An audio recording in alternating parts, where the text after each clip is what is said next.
It's been a hot topic in the village of Pittsford now for many years. There's a parcel of land right along the canal. A lot of you know it as 75 Monroe Ave, and for nearly 15 years, a developer has been trying to make it into a residential complex.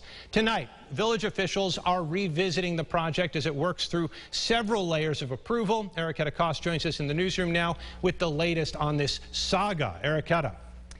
That's right, Adam. Definitely a long saga, many years, a controversial topic among residents, village officials, and the developers themselves. After several lawsuits, dozens of board meetings, and even change in village leadership, the project may finally be nearing final stages of approval.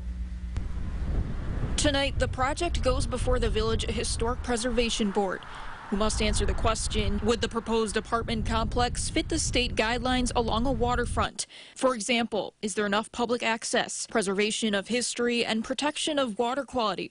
Former Mayor Bob Corby expressed his concerns to us today as a resident. From the beginning, the village has asked for a project that fits the context of the village and the canal, both in terms of scale and a walkable design with amenities, street trees, sidewalks, not just a suburban pod that's only reached by cars. Corby says he supports the general idea, but is concerned with the details.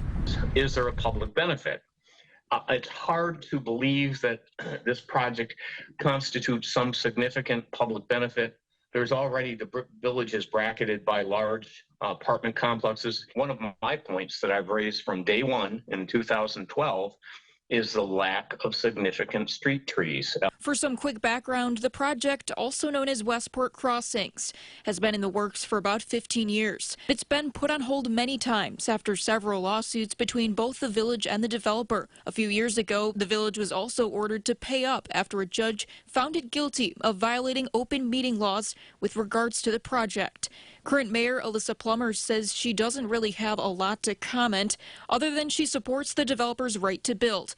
While developers and representatives for Mark IV were not available to interview, they provided us with the following statement. The new concept has more underground parking and more green space on the site. For the first time in history, the property allows public access to the site, and Pittsford Canalside Properties has recently received amended site plan approval.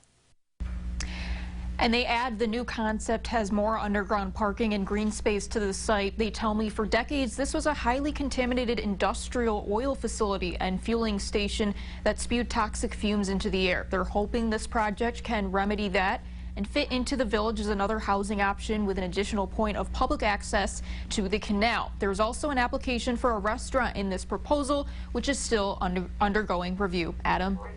All right, Erica, thank you. All of the public board meetings on this topic can be viewed right now over at the Village of Pittsford YouTube page. After the developers get final approvals, they hope to begin construction in the spring.